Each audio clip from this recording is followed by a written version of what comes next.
Hello, everybody. So nice to see you tonight. Even though I almost didn't prepare anything because um, I just returned, not like just it's 10 p.m., but still, I recently returned from the dentist. Yeah. And this means that the number of my teeth grows as well as amount of pain and misery inside of me.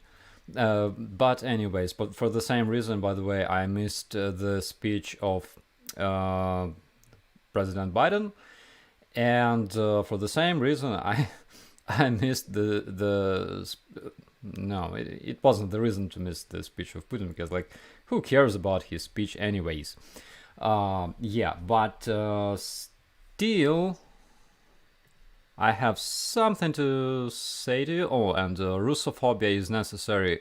What a great nickname. I will rent it time to time.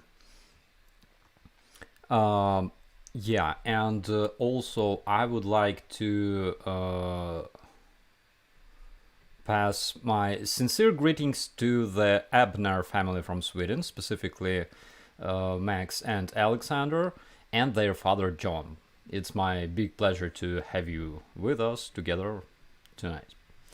Um, so, tonight we're gonna talk about Russian capitulation, the inevitable Russian capitulation that is coming, and we will also discuss some positive things. We will discuss the visit of President Biden to Ukraine as well as Poland. Uh, Again, I literally don't know what he was talking about in Poland. I will still read this or maybe watch a video. Um, yeah, but as for Putin, uh, I saw a bunch of those like bingo games made from what he said, and basically I didn't even have to watch it, to know what's gonna be said in that speech. Uh, I remember when I was in Italy, we were playing this game. It's like almost like a version of bingo. It's called tombola in Italian, and it's very nice. So probably I gotta make something like that as well. Um, yeah. Uh, oh my God, how many countries are present with us tonight? And again, guys, I may freeze from time to time because we're broadcasting from Ukraine. Also, it's very windy outside, and my Starlink is all over the place. Um, your electric hair is awesome. Hmm. I'll keep that in mind. Okay. Um,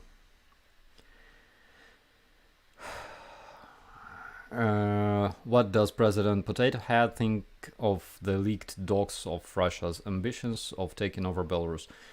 I think they already did that. And Potato Head, I think that he's spending his like final years, maybe months, as a ruler of Belarus. Anyways, but as for the Belarus, one of the good news is that we captured this individual, and this individual is appears to be a KGB spy, but not the Soviet KGB. We're talking about the Belarusian KGB, and this man was how you call it, employed, like he's officially employed in Belarusian KGB as a spy, and he was sent to Russia, where he joined the Wagner terrorist organization, he had a training, and of course, they were trained by regular Russian army, by their officers, and this dude was captured by Ukrainian armed forces, so he will spend 10 years behind the bars, which is great. Um, Also, oh, I like this one very much. Who knows what kind of helicopter is that? I think, well, majority knows what kind of helicopter is that. So that's a Black Hawk, and those guys are Ukrainian military intelligence. And of course, now you will see a lot of such pictures, photos of Ukrainian soldiers posing next to some, I don't know, like Black Hawks, Bradleys, Abrams tanks, maybe F-16s sometime, I don't know. Um, but it's great, and I think that this livery and the blue yellow symbols on Black Hawk, they're just so beautiful. I mean, it's incredible. Hopefully, sometime soon I will have a lot of such selfies myself. Yeah. So yesterday I woke up and I learned that President Biden uh, is coming to Ukraine, to Kiev, basically. And why I was so nervous was because there was a chance to actually meet President Biden. Because to think logically, if he's in Kiev, then he will probably have some tour around Kiev, maybe. And the most usual places that our guests and politicians and diplomats and everybody usually visit is like Borodyanka, Bucha, and Hostomel, of course. And obviously, I'm not like I'm bragging that I'm the best English speaker in Hostomel, but still. So I mean, I can combine a couple of words. Um, so I was like, oh my god, what should I do? First, I gotta shave. Then I gotta show Mr. President my kit aircraft, and I gotta give him something. Probably like, what will I give to President Biden? Aside of like Rostov mouse found in a helicopter, I don't know what to think about. But again, I need that mouse because I use it to rotate the propeller. So, but I was not sure if I was lucky. But yeah, he didn't come to Hostomel that day. Obviously, he had, of course, more important things to do. So yes, Mark, of course, I'm in my head. Yeah. So, but it was really cool for one reason. It set a lot of uh, Russian rears on fire instantly, and as you understand, there's nothing brings me more joy than watching Russian rears being toasted. So I literally spent my evening reading furious Russian comments, those hysterics of Skabeyeva and other Russian propagandists on the Russian TV and things like that. Of course, Russians claimed that they gave President Biden security guarantees that they will not attack, and like, even despite this fact, again, they didn't keep their word, because we had like 2 or 3 air alerts that day. Um, but it was kind of funny. I mean, like, even the wind doesn't blow without Kremlin's permission. It was so cool. So we can talk a lot, a bit actually, about Russian propaganda and why all the videos that they make are so freaking cringy. I mean, I think I know the answer. It's because they are so brainwashed themselves. That's why everything they say, being convinced that what they know is true, that's why it looks and sounds so funny. And I have a brilliant example of that just for you guys. And again, because my when I play videos, sometimes sound sucks. So I will read it for you in a Russian accent. You're gonna love it. Dear Oliver, oh, and a little background. So those babushkas, those are Russian babushkas from Krasnodar, and they made this message dedicated to obviously the president of BMW Corporation, and well, you can see yourself. Dear Oliver, we heard that your BMW business is closing. Yes, BMW makes wonderful cars. No doubts, the quality is amazing. But because you don't have electricity in Europe, you actually don't have anything there in Germany and Bavaria, come to Krasnodar. We have a wonderful suburban village named after Lenin. Beautiful weather, nature, people, specialists. You will be very happy, and you will develop your business here in Russia. However, we will call it not BMW, but KMP, Krasnodar Motor Plant. This is the only condition, and everything else, you are welcome.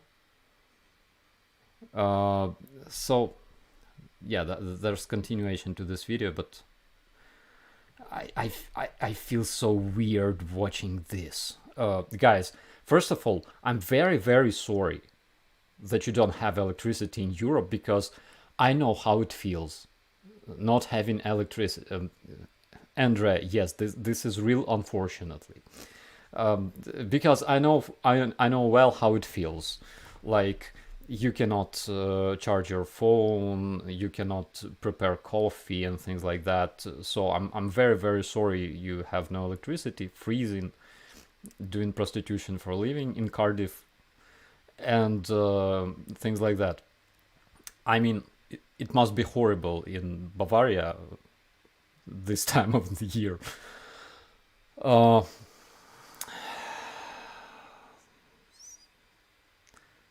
it's fantastic. Sometimes, like Oliver. Why Oliver? By the way, let's check it out, because I have I have a small suspicion that they probably did something wrong.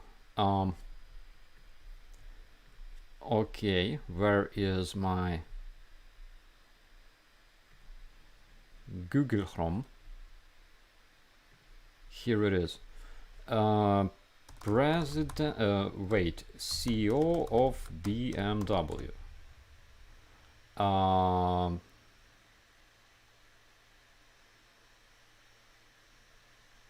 Oliver Zipse, German manager who has been serving as a chairman of the board of management of BMW. Yeah, Oliver.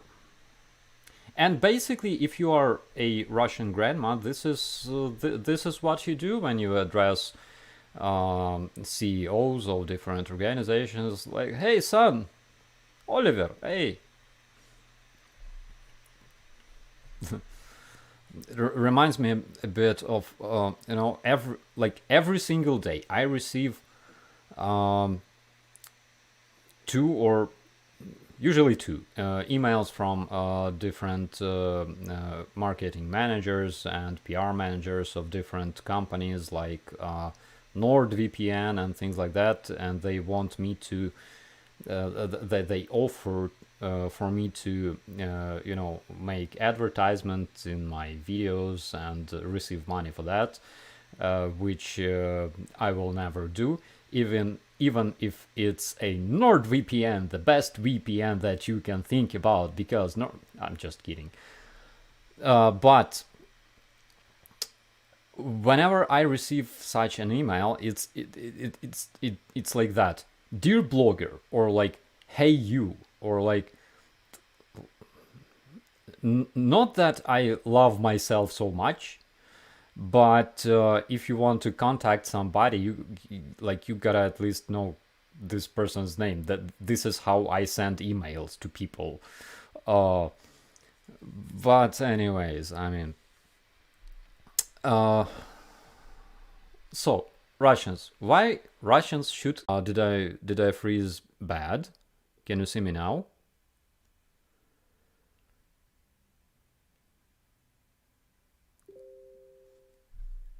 Guys? Yeah. Obviously, I'm buffering. Okay. Um, so it may be because of the wind, or Elon Musk, or both. So we see it coming. When we talk about like the future victory of Ukraine, um, we are talking about tendencies. And again, in order to see the complete picture of what's happening on the front lines, and in order to tell, for example, when this war will end, you gotta see the whole picture of everything that happens on the front lines, on operative level, on tactical level as well, and things like that. I'm not an expert. There are specific experts invited to like studios, and they explain, because they have this vision. They study everything like 24/7, and they can barely explain why Russian terrorist troops suck for 363 days in Ukraine. I cannot do that, unfortunately, but I can see tendencies, and the tendencies are very, very clear. First of all, Russians lost their professional troops that were training in Belarus for a freaking year. Uh, that army that invaded Ukraine, that was trained and prepared, and their elite forces were still alive, not for long, of course. They were wiped out. And currently, of course, they have a lot of cannon fodder. They have a lot of mobics, unmotivated people. Okay, um, they lost half of their tanks and other vehicles, and a lot of their experienced pilots together with their airplanes. So the tendency looks like this: Russian military potential is decreasing every day dramatically. Okay, I'm not even mentioning that they lost 760 men in the last 24 hours. Ukrainian military potential grows, and it's growing every day because we receive modern artillery that has higher range than Russian artillery, better precision. Our troops receive amazing experience while training abroad in our partner countries, and soon we will receive even more sophisticated weaponry and things like that. So our military potential is growing. The Russian military potential is depleting every day. This is the tendency, and it's a fact. The only thing Russia can do to stop it is nothing. except of I don't know, producing plenty of BS in the media and taking pictures of all the dead orcs scattered in the field and reposting it as if they are Ukrainians.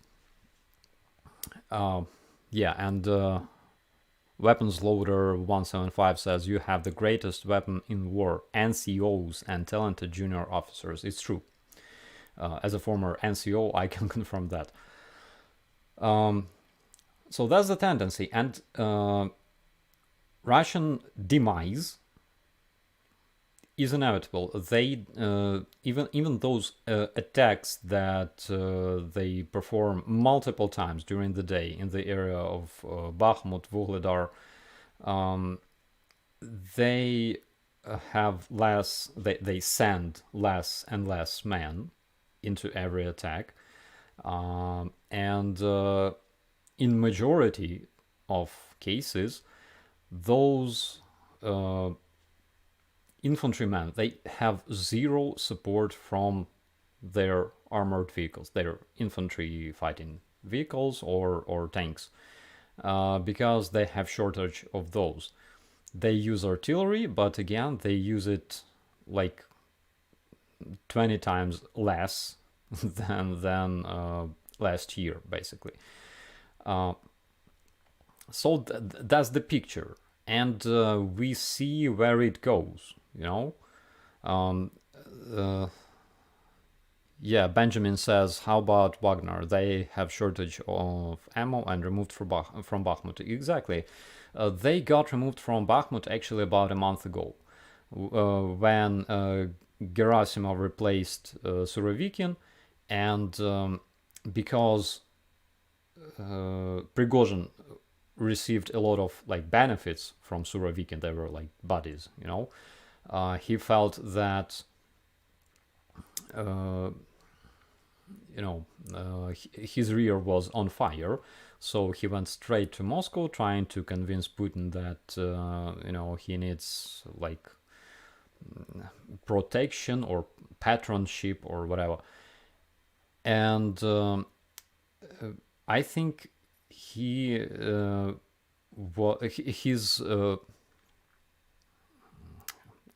my God, how you say it?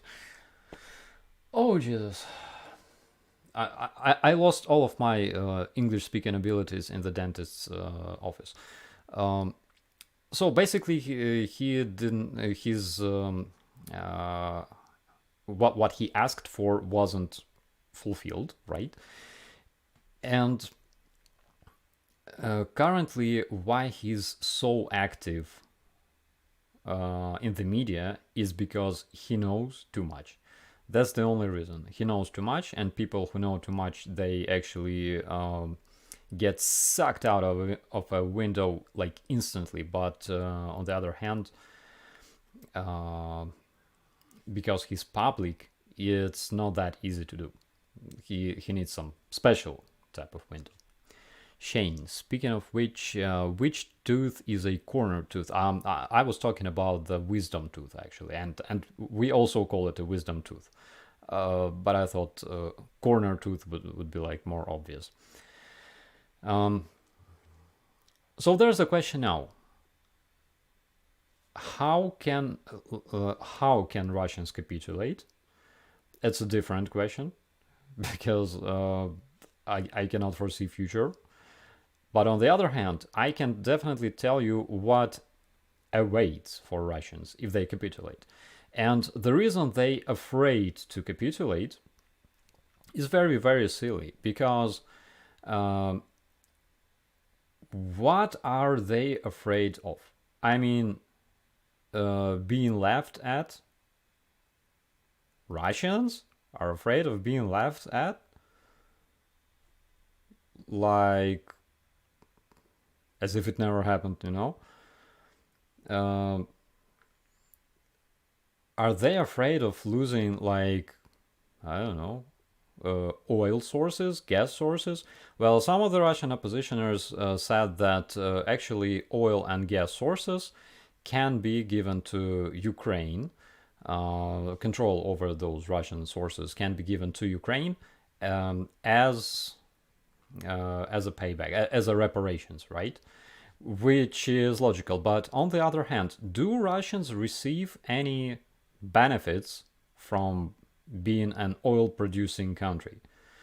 I mean, they will never feel any changes at all if those sources are controlled by one person, which is Putler himself, or they're controlled by other people. Nothing will change for Russians whatsoever in this case. So they can easily give up, surrender, uh, capitulate, and nothing's gonna change at all for them in their life. Nothing becomes worse because there's no way to, nothing to worsen. On the other hand, though, things might get better because if they change their government to a more democratic government that respects freedom of speech and things like that, that will bring them a lot of benefits. Because take a look, for example, at, I don't know, Germany, right? I bet modern people who live in Germany, they're much better than people who lived in Germany in 40s in terms of being more like conscious and open-minded and friendly and things like that. Friendly, that's the word. Same can be with Russians, because if they get reformed by Western countries, they will only have benefits from that. Again, take a look at those countries that were defeated in the World War II, and we're talking about countries like Germany. Take a look at Berlin. Oh my God. Italy, again, I've been to Italy. I love this place like second Ukraine. Japan. So and take a look at those countries that were liberated by Russia, right? And not only countries, but like territories, okay, provinces. Take a look at Abkhazia, South Ossetia, Dagestan, Chechnya, and things like that. Donbass. So there's a nuance, okay. So in my opinion, we have to create some way of telling Russians that it's actually okay to just put an end to this horrible and suicidal Russian operation in Ukraine, so called. I think that we gotta develop something like that. So if you have ideas, please let me know. East Germany, yeah, Maurice, absolutely. Don't be in Donbass for 8 years. Oh my God. If somebody tells you, and guys, this is the easiest way to shut the hell up all those supporters of Russian terrorism. If you're told that Ukraine bombed Donbass for 8 years, and by the way, why 8 if like 1 year passed? It should be 9. If they tell you that BS, ask them to show you a video, at least a single video, of air alert sirens sounding in Donetsk or Luhansk between 2014 and 2021. Because last year on February 18th, you all remember Russians creating those pictures full of panic and anxiety from Donetsk and Luhansk, and like masses of people running around and columns of cars evacuating people and stuff. And of course there were sirens. So the fact is, those air alert sirens in Donbass, in cities of Donetsk and Luhansk, were playing for the first time since, I don't know, since the times of Ukrainian independence. And that's a fact, because no proof exists that they ever played those sirens, uh, because they were bombed so freaking hard by Ukrainian armed forces.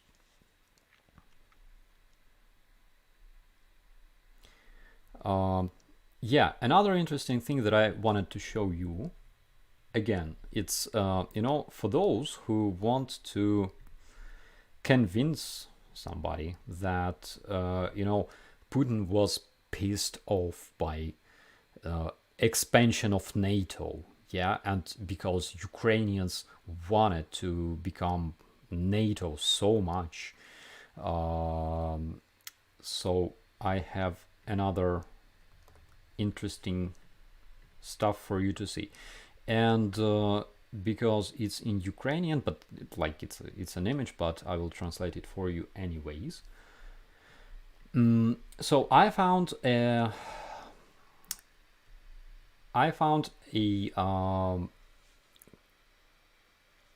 dynamics of Ukrainian, let's say, opinion towards NATO. So in 20, wait a second, let me zoom it for you. So the green line is the line of that represents people that supported Ukraine to join NATO. Those are Ukrainians who wanted to join NATO. So the lowest level of Ukrainian supporters of this idea was in 2006. In 2009, yeah, a bit bigger, but still low.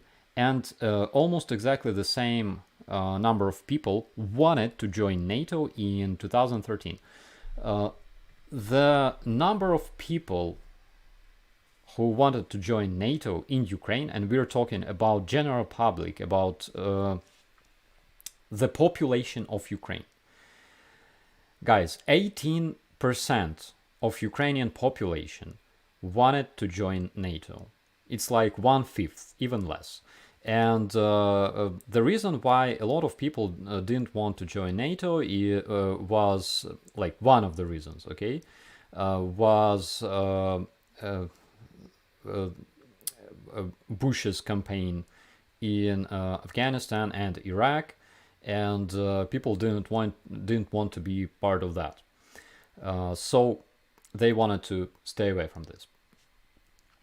And again, don't forget that Ukraine was overwhelmed with all kinds of Russian media, Russian magazines, Russian radio stations that were programming and brainwashing Ukrainian people as much as Russians in their own country. So in 2013, literally days before Russia occupied Crimea in April 2014, 18% of Ukrainians wanted to join NATO, wanted Ukraine to join NATO. This number increased just in 2014 to almost 58%. And currently, because again, Russians occupied Crimea, they annexed this territory, then they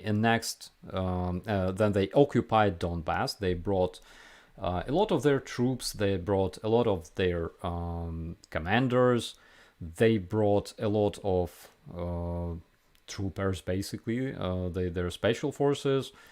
Those were citizens of Russia, like most popular terrorist leader Girkin, known as Strelkov, like one of the most popular iconic terrorist TV personalities known as Motorola, because he was so too stupid to create some kind of better nickname for him.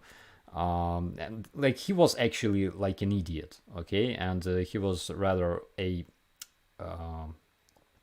like a media person, okay, talking head, like me, only terrorist. And uh, he was really stupid. Again, he was Russian. He was a Russian citizen, and there were a lot of them. Like I'd say 70-80% of leaders of those terrorist groups on the occupied territory of Donbass were Russian citizens, and some of them were actually active uh, military men. Okay, Motorola should be called Mercedes-Benz. I don't know why he picked that name. Like he was really stupid. And again, it's a shame because one of my favorite bands of my time, okay, because I'm old, in Ukraine was called Motorola. Actually, I think that they had to change their name. What happened to Motorola? So he used the elevator. That's all, and it killed him. Um, and yeah, elevators are as dangerous for Russians as smoking. So that elevator that he used basically brought an end to his demise. Чи бачили ми YouTube канал Хлопці з лісу? Yes, we saw that TV channel, and actually I know the host, the author of this channel. We were together at the Revolution of Dignity in the Kiev Town Hall, Revolutionary Kiev Town Hall. So, yeah, sometimes it's windows, Nick. Sometimes it's smoking. Sometimes it's elevators. Didn't most of the OG rebels get killed by the FSB? Malcolm, we have a small infographics, let's call it this way. I have it here on my Twitter. Just give me a second. We were talking about this specifically today, and one of the people I follow on Telegram showed me this. So in St. Petersburg recently they had like a small exhibition dedicated to heroic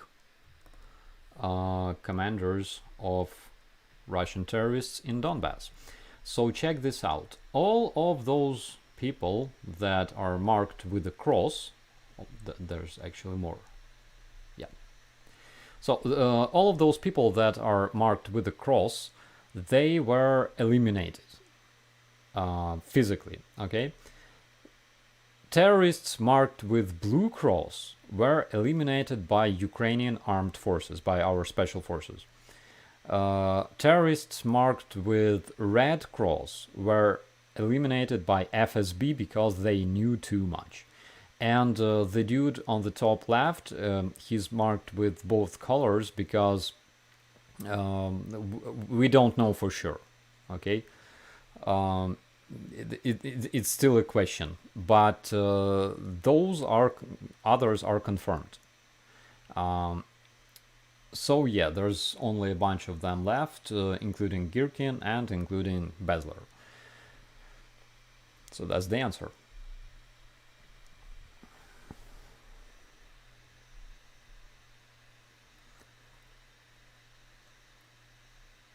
Tell us more about partisan activities. I think soon we will know so many stories about partisans, guys. Again, a lot of active Ukrainians that are not involved into like any force, any establishment or like unit, okay? They do it themselves. Like they do all the guerrilla stuff. And for example, when the war, when the invasion started, and Russians were moving towards Hostomel through Dimir, and Dimir is a small town north from Hostomel. It's like in the middle between Chernobyl and Hostomel. People sent us plenty of videos of their armored vehicles, of their columns, basically. They sent us all kinds of coordinates. They would send us like a message saying, "Dude, here are the coordinates of concentration of like Russian fuel trucks," and we would strike them with our artillery, and this is how 40 battalion tactical groups uh, trying to attack Kiev turned into like almost 11 in just a month. So it was like this. Ukrainians, we have this partisan stuff inside, because Ukraine was like a cradle of partisan movement forever, for centuries. And the reason for that is because Ukraine never invaded other countries. Ukraine, not after medieval times, actually. So Ukraine was always a peaceful country. Always some kind of mofos tried to invade us, and that's why we always had to learn how to, fight and eliminate those mofos. Um, Usually those were Russians, of course. Back then, of course, they could not invent things like, I don't know, combat mosquitoes and biolabs and things like that. They were just coming and robbing and, And after that, of course, they were saying that Russians and Ukrainians are Orthodox brotherly nations. I love it.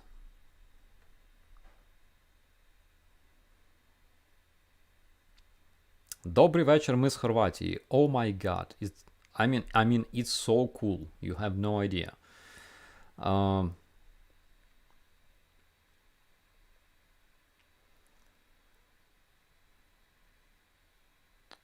yeah, weapons loader, partisan resistance plus technology plus accurate long range fires, bad day for the enemy. Exactly. And including the modern tactics and military decision making process taught to our officers and things like that. Actually, Pentagon knew that we are good at partisan warfare. And that was the reason why they anticipated Ukraine to switch from fighting on the front lines to fighting like in the offices, okay, in on the streets and in the woods and things like that. Actually, everybody anticipated this from Ukrainians. They didn't. They didn't expect that Ukraine actually built a kick-ass army in those 8 years of Donbin bombast, but actually fighting against Russian invaders and the terrorists that we were fighting back then. They were very, very, I would say, not like sophisticated. The elite is the proper word, because like Russian best of the best, like their military intelligence, their snipers, they sabotage reconnaissance groups. Those individuals, those were sent to Ukraine. In 2019, 2012, 2020, in the area of Svetlodarsk Bulge, my brigade specifically had information that we were fighting against one specific brigade of the Rosgvardia. Rosgvardia in Russia is like copy paste of the National Guard, except that they're terrorists. And that specific brigade was known for their operations in places like Chechnya. So those were like hunting, the rebels. They were using sniper warfare and things like that. So we were fighting against those. And again, Ukraine spent 8 years learning how to do that, how to fight Russian troops, elite Russian troops, not so elite mechanized Russian troops. Um, so we surprised our Western colleagues a bit, and this makes me happy. Comment on newly trained combined arms battalions. So those battalions will have modern vehicles delivered by our allies. I cannot talk yet about what we will have, but one of my dreams will come true, and I will make like a video review of some of those. And basically, they are created to deoccupy territories. That will be their first mission, first goal is to deoccupy territories. They are created in the National Guard. They're created in the armed forces of Ukraine and even in police. So obviously we're talking about some specific police special forces that will be used for, we call them stabilizing measures in the deoccupied territories, which is always very, very important. I remember when I served in such similar units back in 2015.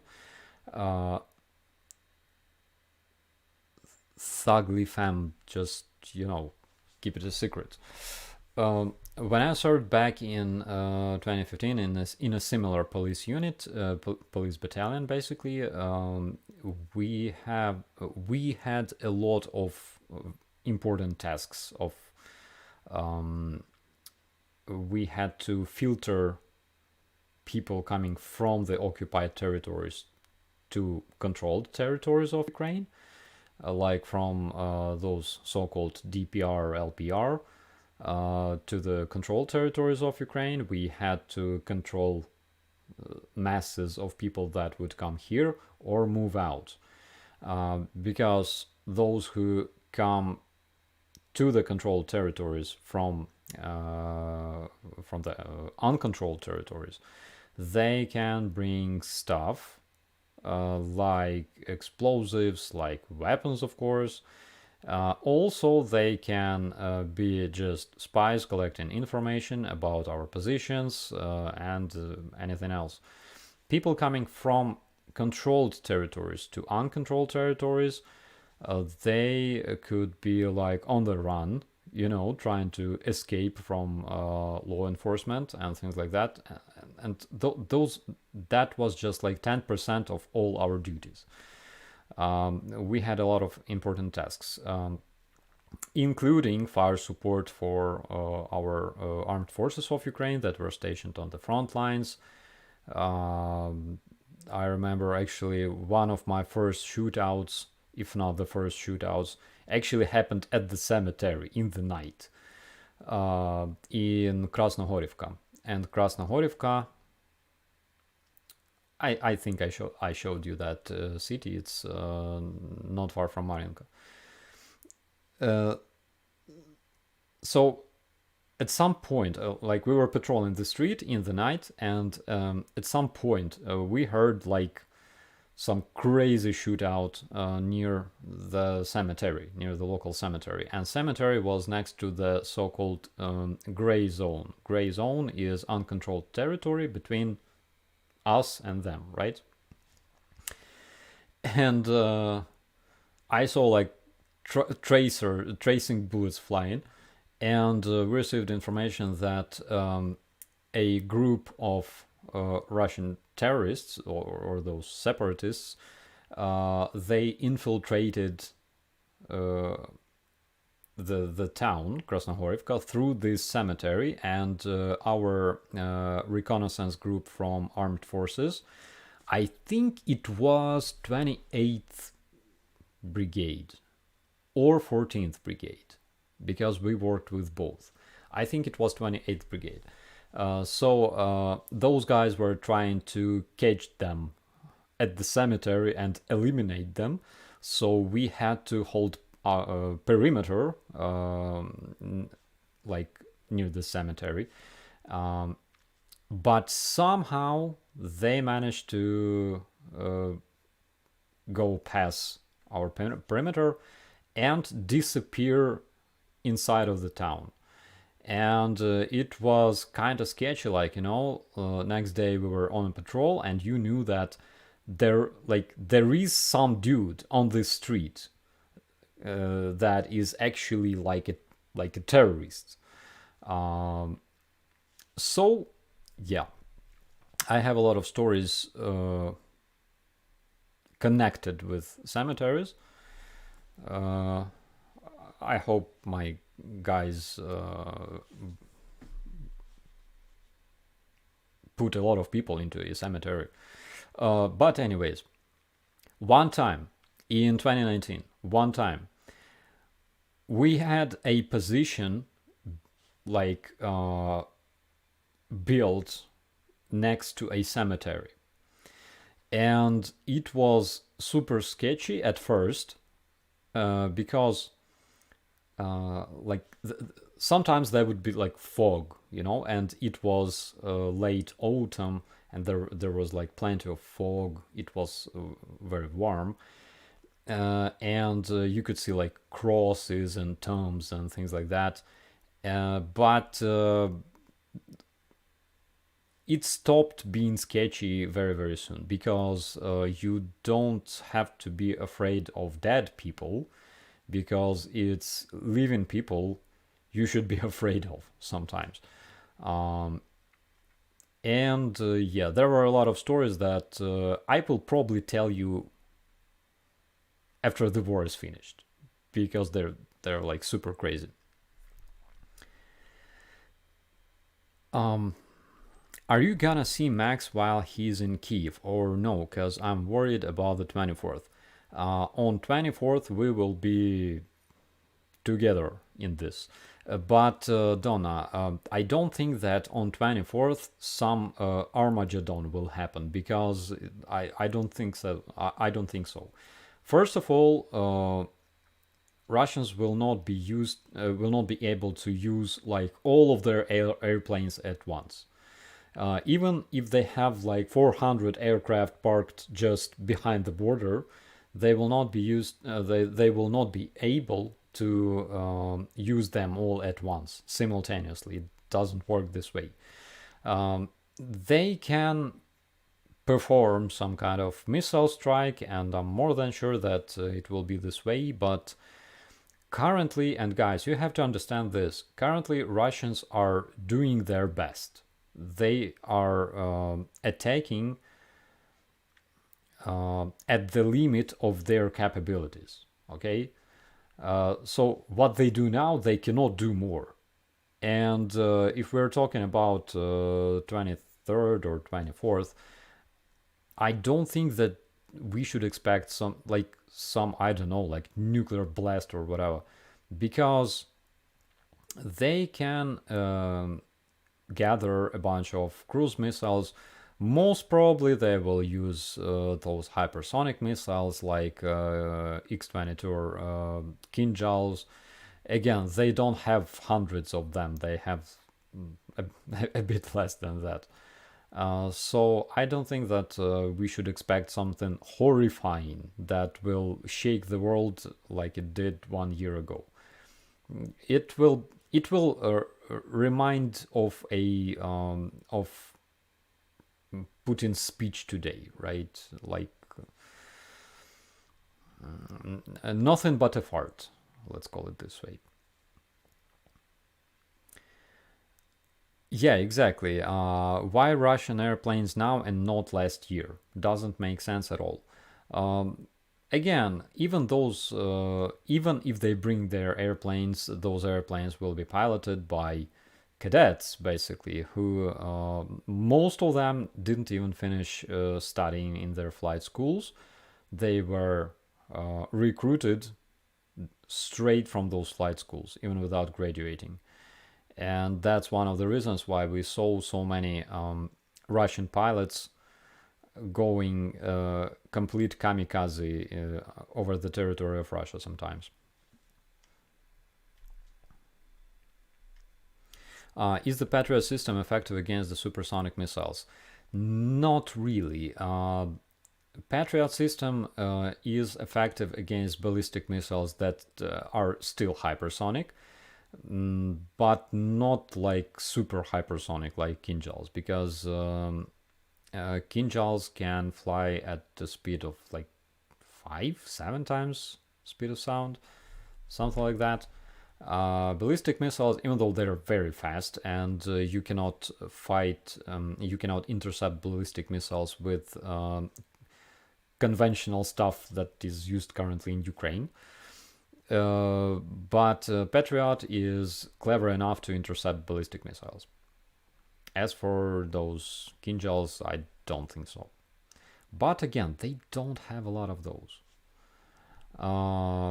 They need around, I don't know, 30 million missiles to eliminate all Ukrainians.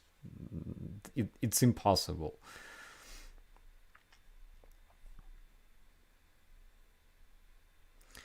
Okay, Fanny Butler here in the chat. Nice to see you.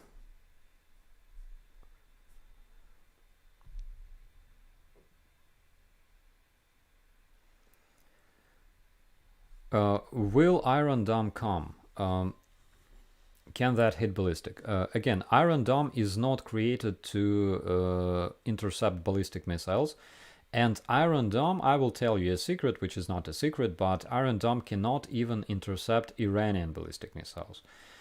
The only purpose it's used for is to intercept unguided dumb rockets, basically, not even missiles, but rockets, like rockets fired from BM-21 Grad, Russia produced and Russia exported. So Israel is mostly being shelled by those rockets, and Iron Dome was specifically made to intercept those rockets. So it can intercept rockets that have some defined trajectory, and not missiles that can change their trajectory. So Israel has some other type of anti-air defense systems that can intercept ballistic missiles, but those are not called Iron Dome. Those are completely different things. What I know and what I saw in 3 different sources, okay, is that Israel will obviously give us some measures, probably like radars, to of early alert, systems of early alert. Do you call it this way? Those are useful, and those are very, very important, of course. Yeah, David Sling, Hexer, thank you so much. David Sling, that's the system that is created to intercept ballistic and cruise missiles.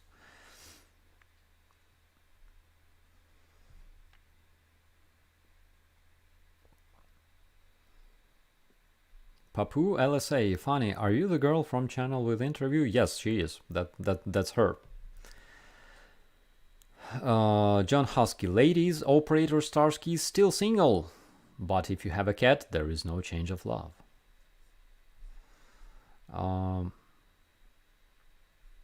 Weapons Loader, awesome collaboration with Arthur. Yes, guys, I was so happy because I have this blog for almost a year. Soon it will be a year in like April, March. I don't know. And during this time, I talked to you guys a lot. Not every day, but still very, very frequently.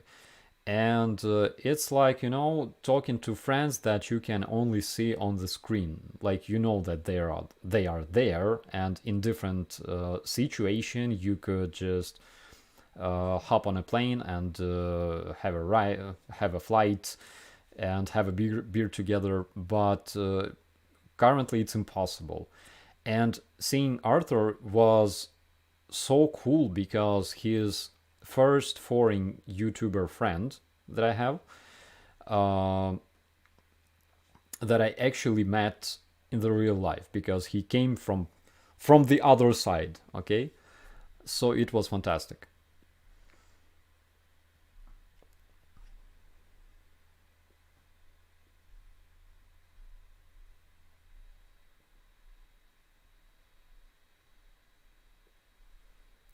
The documentary was well done. Yeah, exactly. And by the way, the Ragnar guy that you can see in that video, the guy who united people from around the world, as well as his team from Lift 99. That's an IT company. So I asked him, and he told me that since the beginning of the invasion, they found, repaired, and brought 139 cars that were delivered to Ukrainian armed forces and my brigade as well. 139 cars. And those are specific cars because they're looking for some specific cars like oh my god, I know that there was Hilux, basically Toyotas, because Toyotas are they behave well on Donbass soil. Um,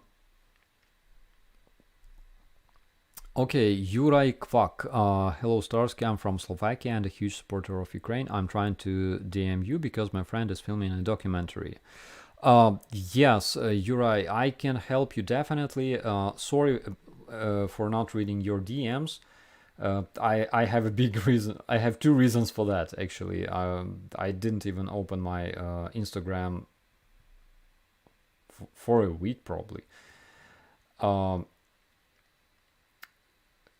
yeah, currently, guys, uh, we have like hordes of journalists almost every day, and they went a bit crazy because soon it will be a year since the invasion, and everybody wants to make an interview about the 24th, the heroic battle in Hostomel, and there's not too much people right now that can be reached. I mean, those who were there, unfortunately. So sometimes I have like 4 interviews a day.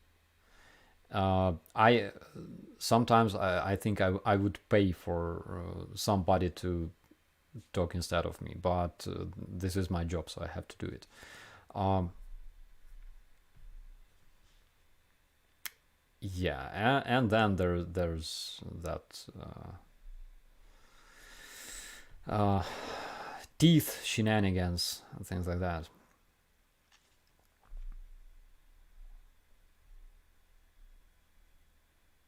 I hope you open emails on a different device than the one with your YouTube account. I have multiple devices with my YouTube accounts and emails, so you don't have a double FF1073.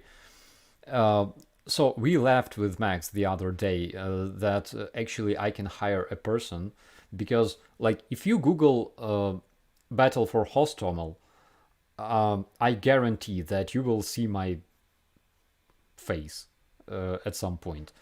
And because of that, we left with Max that I can hire a person that would, or I can wear, like, those glasses with like mustache and change my appearance. And uh, at the interviews, I can tell completely different story. Like, like we invaded on helicopters actually, yeah, and killed everybody and things like that. That would be funny.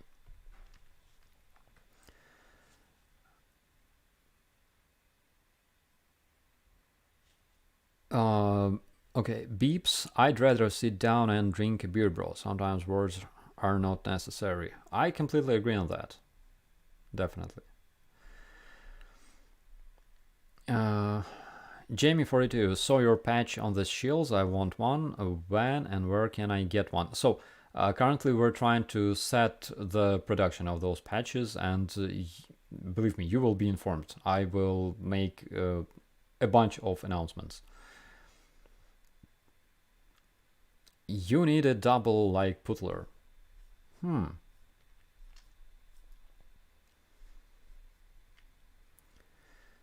Do you think is a solution for Ukrainian war that Moldova to unite like in past with Romania and make Russia angry so that maybe they will go nuts and attack a NATO state member? Um, First of all, I don't think that countries can change their borders much because they're internationally recognized, and countries are kind of sovereign. Russians don't know about it, but civilized people gotta know about it and remember that. Um, and I doubt that they will ever attack a NATO state member, ever, because they don't want to die. Here in Ukraine, they realize that they have nuclear weapons that they can use. Um, I don't think that they will use it, but they can use it as a political weapon and things like that, and they can threaten everybody in the world with their rusty nukes. But as for NATO members, oh no, that's a completely different story. Ukraine has a handful of HIMARS, and we are able to eliminate their whole system of logistics in Donbass. NATO countries have hundreds of HIMARS systems. Imagine what they can do simply using their long range and high precision artillery.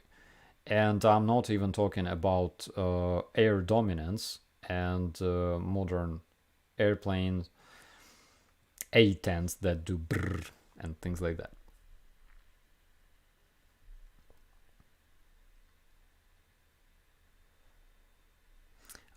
Any info about mine clearing vehicles? At some point you will need them. Yeah, we have a bunch. We received and it was like months ago. We received a bunch of demining machines from the UK and the US, as far as I remember.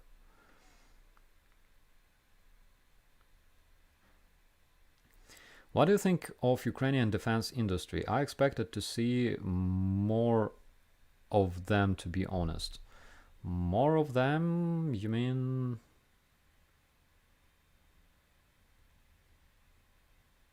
drones, missiles?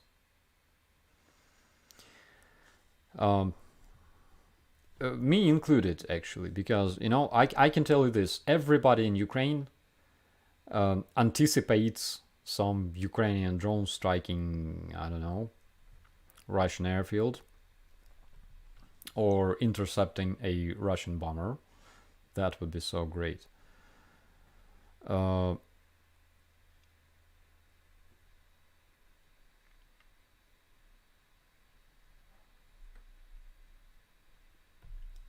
First Coast Crypto, you have an open invitation to visit me in Florida anytime you want. With pleasure, with pleasure. Next time I'm in the US, count on me.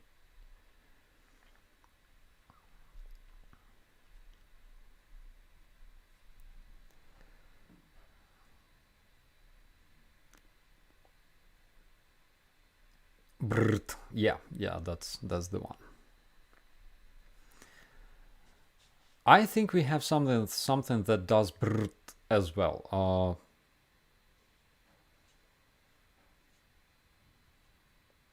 No, I'm afraid I'm not.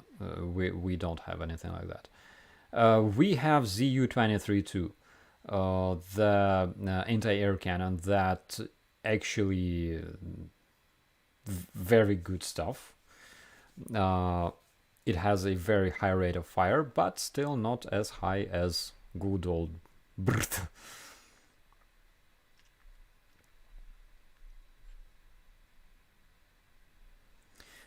Do you get used to war? And if so, how long does it take before it feels like everyday life? Um, it comes with practice, probably. I don't know.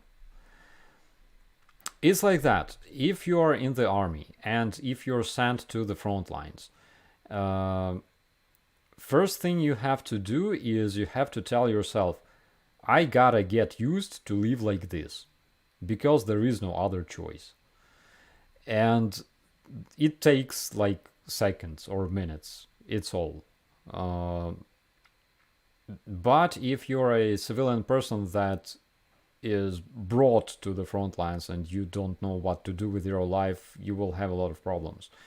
So I think one of the things you gotta have is like a motivation, maybe.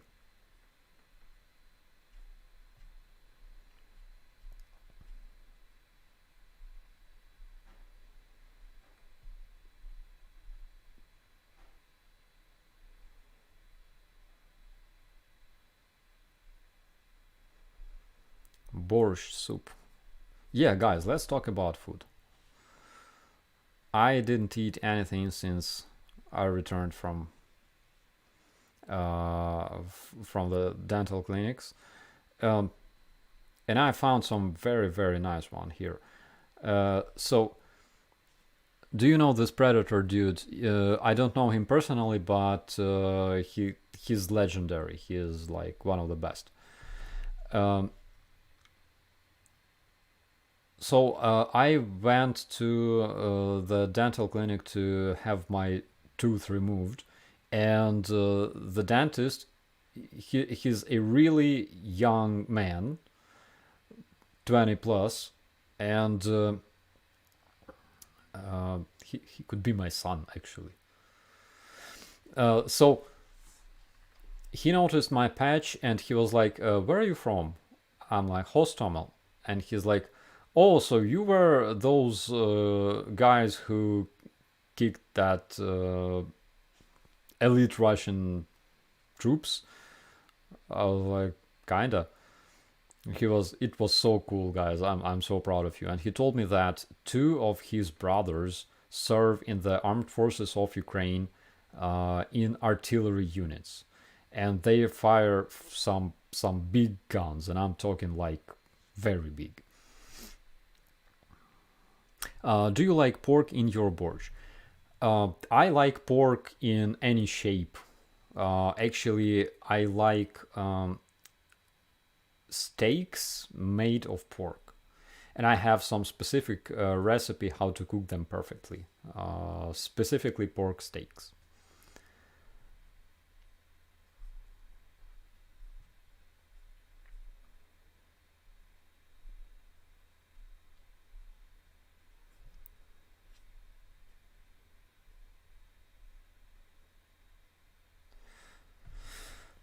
Starsky, have you eaten minestrone soup made by an Italian mom or grandmother? As good as borscht. Angela, I think that it might be even better. Saying that some food is better than borscht is not a blasphemy, right? It's normal thing because we have different tastes. Personally, I don't like liquid meals much because I was overfed with them a lot. That's why usually I don't eat like soups at all.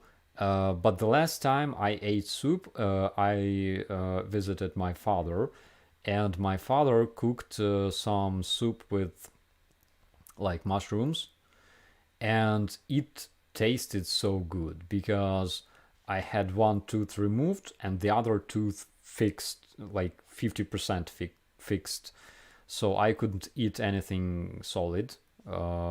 And he cooked me a soup basically, and it was so good.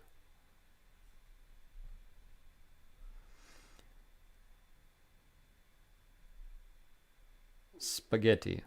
Uh, yeah, Trina, thank you so much. I appreciate it. I love spaghetti. Basically, spaghetti is something that I can eat forever. Uh, One time with my ex, and it was long time ago. We had like a vacation in Turkey, and in that hotel you could take any kind of food that you wanted. We had like this Swedish table, right? And we had uh, some like bet. So I told her that I was gonna eat just spaghetti for a month, and she said like, no, you cannot. So I won that bet actually, because I had spaghetti with meat, I had spaghetti with fish, I had spaghetti with vegetables, I had spaghetti with pizza, I had spaghetti with chocolate, with anything. And guys, honestly, this month was the best month in my life.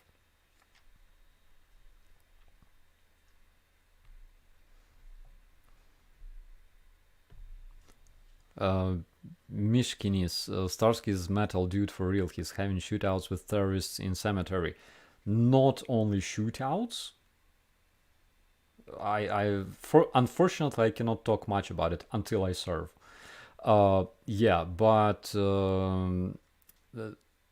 I think shooting at like fighting around cemetery is not just metal. It's like black metal, I think.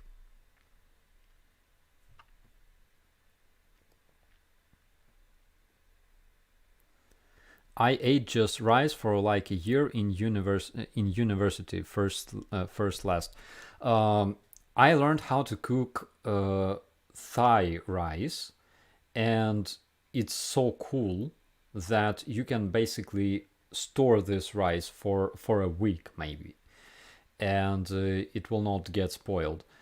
And it's very nice because it has this awesome taste of like garlic, pork meat, and soy sauce, and it's so good. And yeah, there was a period of my life when I only ate um, Thai rice for like a month. Шкварки. Галичанка. Ну, ти знаєш, чим звабити мужика. Uh, if you eat spaghetti with chocolate, you also eat surströmming. Surströmming is something that I gotta try, guys. I have to, you know, we all have to risk sometimes. So surströmming is something that I gotta try definitely. Uh,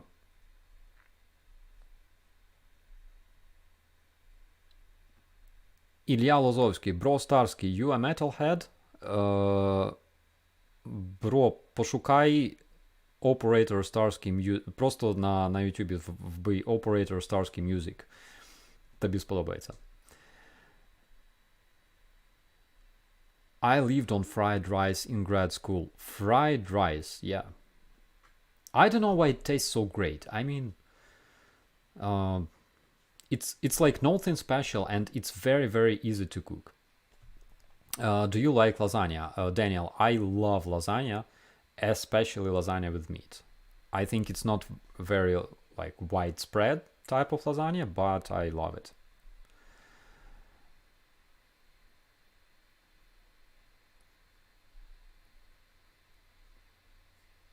All right. Watch the surströmming videos before you eat it. Yeah, I know that you have to keep that fish stuff like underwater, because if it happens that I feel the smell, I will die or something like that.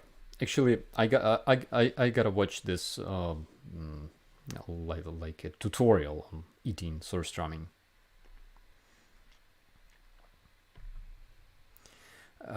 Back in my days, couple of years ago with one of my veteran friends. We had a channel. Again, it was in Ukrainian. We dedicated it to like everything food, you know, and again we made like a bet that we gotta try surströmming, and we were preparing for some time, but we never did it.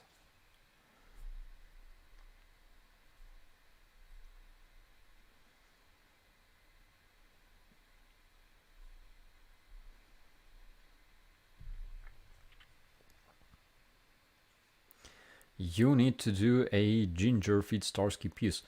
I would love this. Unfortunately, I don't think that I'm good enough to play with Ginger. She's absolutely incredible, and I've been to her concert, and she's so tiny. Actually, in real life, she's like 5 feet tall, maybe. She's awesome.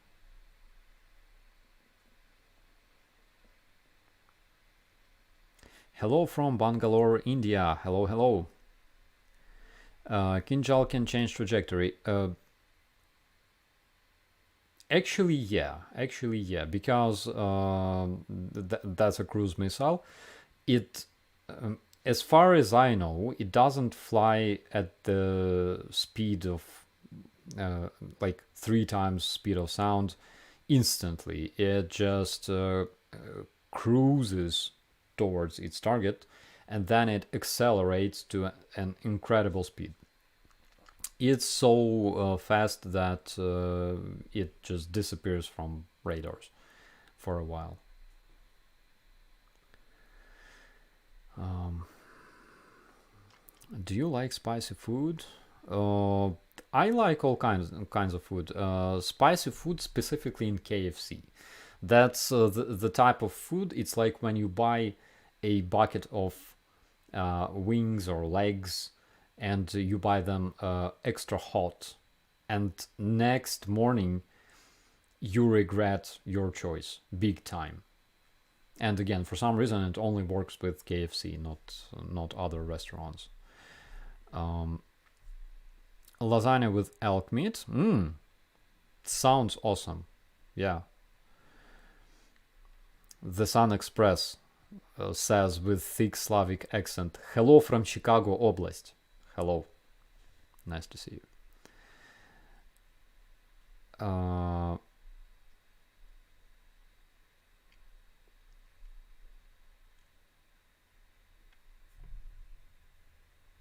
Okay. You want some Carolina Reapers? What is that? I gotta check it out. Are you joining the LSA on Friday night for the stream? I definitely will. Tabasco, yes, Tabasco sauce. So in 2016, we had this military exercise, and we all had American MREs, and guys would always trade their tortellini MREs for my MREs, and I didn't care much because I don't care much. But then I learned why, because Tabasco sauce is included in this ration with tortellini, and I liked it actually. It wasn't bad, but everybody expected me to like start choking, or I don't know. Nothing like that happened. Tabasco rocks. Charlie Manson, you should try our local Indian restaurant. They create some hellish meals. I can imagine that. Yeah. Aha, Carolina Reaper, Death by Spice. It reminds me of this special tomato juice that was served in Grandma Conchita. That was a restaurant in Kiev, one of my favorites, back in early 2000s.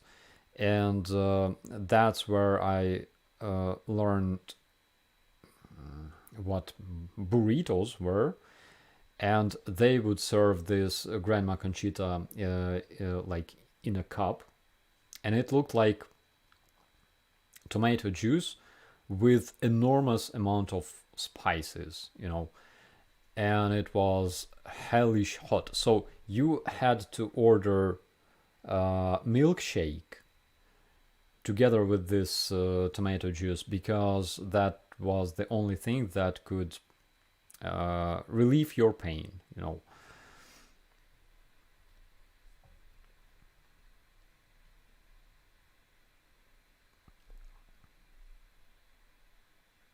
Have you heard Croatian Eurovision song? I don't think so. I didn't follow Eurovision at all, actually. I think I was busy with something else. Actually, yeah, last year was the first year in my life when I didn't follow Eurovision. You know why you see less and less Russian on computers? They are afraid of Windows. Yeah, nice one. I gotta remember this one. What other TV shows besides Friends do you like to watch? It's there's a lot of them, but I don't watch them often.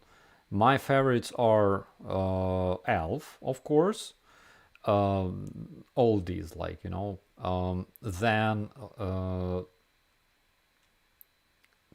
because I had a girlfriend who liked the Sex and the City, I was forced to watch it, and then I found like all the episodes of Sex and the City in English, and it was really a nice opportunity to learn English for me. So that one as well, and also Dexter. First season was okay. Everything else not so much. Uh, the Sons of Anarchy, uh, The Big Bang Theory. The pilot episode was fantastic, absolutely. Like two nerds sitting in the sperm bank waiting for their cue. I mean, it's hilarious. But the rest was like so. And what else? Cartoons, King of the Hill. Then Beavis and Butthead, of course, Beavis and Butthead. Beavis and Butthead were my idols when I was a teenager and a bit older as well. They were completely hilarious, and we had some kick-ass Ukrainian dubbing of Beavis and Butthead on Ukrainian MTV. Guys, like you have to understand Ukrainian language to enjoy it. Family Guy, yes, but not as much as Futurama and Simpsons for a while. Uh, One thing that makes me curious in Simpsons is that the show started in 80s, and 40 years later Bart Simpson is still in like elementary school. Like what the heck? Uh, what else? Anime. Not a really big fan of anime. But I know there are some kick-ass. I cannot call them cartoons. Those are basically movies. Ghost in the Shell. So Ghost in the Shell is my favorite anime stuff forever, and you gotta, if you wanna get acquainted with this, you gotta watch three full movies, Ghost in the Shell, and I'm talking anime movies, as well as I think two seasons, two original seasons. Yeah, they are hilarious.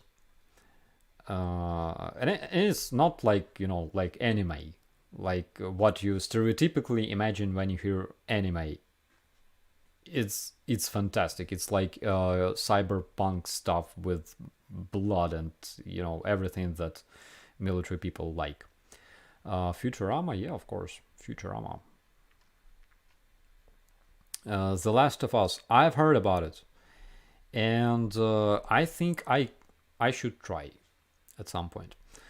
Um, Homer Simpson and I are the same age, and Homer Simpson and I are the same haircut, by the way.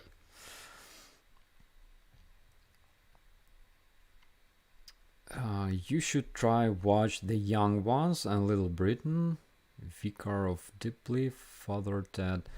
Uh, One of the recent stuff that I saw was, wait a minute, Boardwalk Empire, and one of my favorite characters was Jimmy. Jimmy was a veteran of the World War One, and he's played by fantastic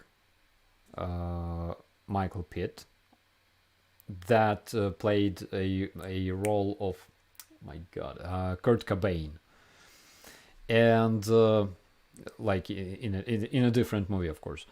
And in this movie, even though Michael Pitt doesn't look like a stereotypical veteran, but he was so genius. He played perfect veteran with all of his internal I don't know, spiders in his head and things like that.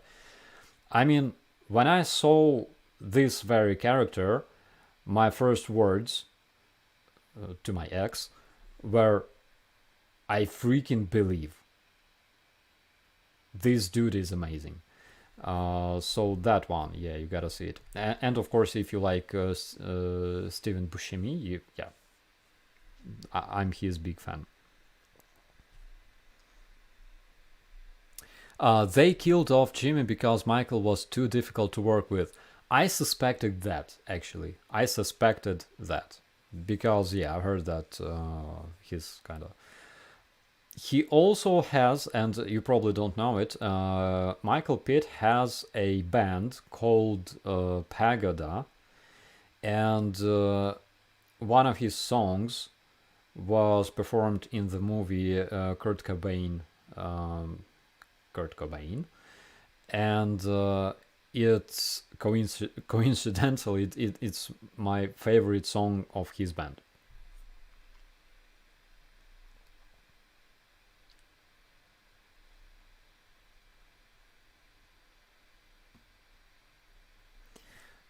Sean, if your band ever in Canada, I'll record you for free. Oh my God! Thank you so much. I will keep that. I will keep that in mind, of course. Uh,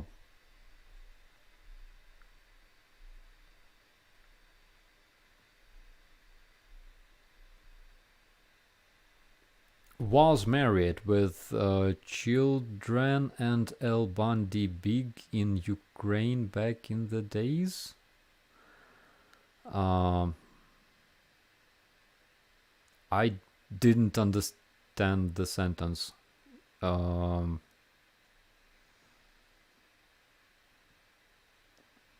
I got it now. I don't remember this one actually. Maybe it was in Ukraine, but only it was dubbed into another sort of name, another sort of title. Go to watch Grand Tour. I gotta say that. And one of my favorite movies is so if you feel like watching some cool stuff, okay, some funny stuff, if you miss some good emotions, find Eurotrip. You gotta do this. Find Eurotrip. All of those characters are freaking hilarious, especially the Italian pervert in the train. He, guys, I had him as my user pick for like years.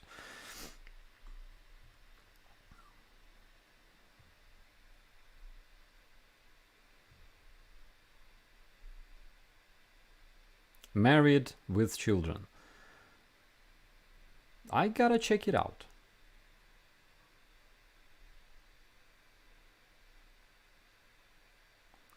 Ah, I see now. Yes, Victoria says "Счастливы вместе" was the Russian version of the TV show Married with Children. Yeah, in Ukraine we had some very nice sitcom called Lesa plus Roma, which was a Ukrainian version of a French sitcom, but there were different names. But yeah, I understand what you're talking about. Eurotrip. Mi scusi. Uh, it's so cool how this kind of stuff can bring people from all over the world to a common spot. Exactly, my friend. Because there are two things that bring us together is good food, because since the times when people populated caves, lived in the caves, food was something that would bring us together in any situation, and of course having fun. So yeah. Is the comedy series from Zelensky good? I don't know because I didn't watch that. I saw that movie with Bear Paddington, and he was dubbed by Zelensky, and it wasn't bad, by the way. I liked that.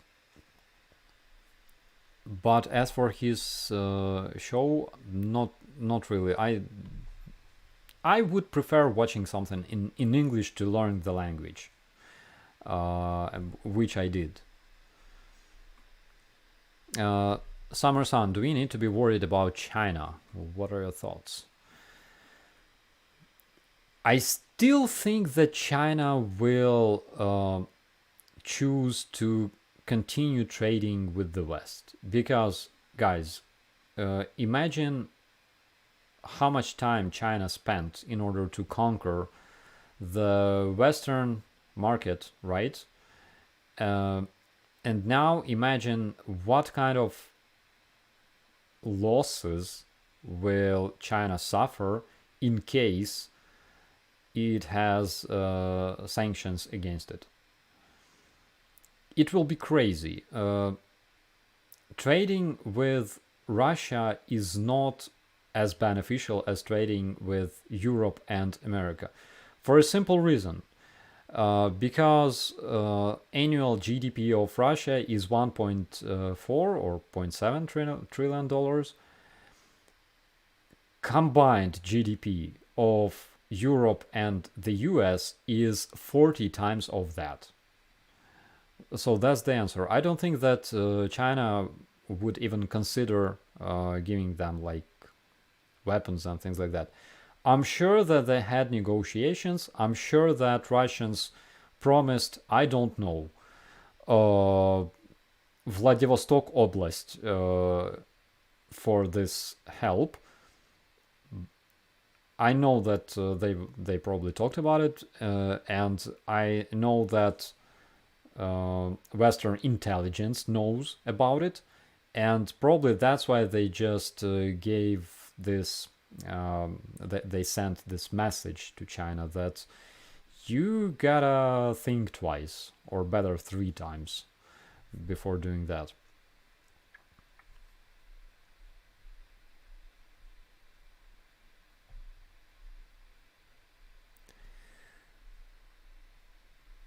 All right.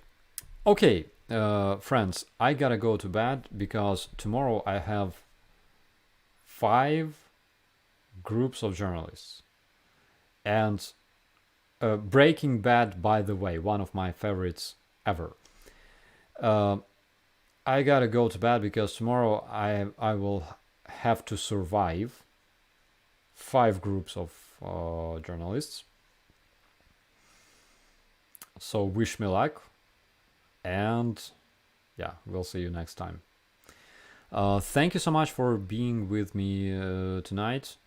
Thank you so much, as always, for supporting Ukraine. You are the best, and you're doing the proper thing. Do you expect a Dutch journalist? I think I do. I think I do. I may be missing something, but I think I do. Okay. See you, my friends. As always, very happy to talk to you and answer your questions, and very happy to know that you are fine and safe. So, see you next time. My name is Operator Starsky. As always, thanks for watching.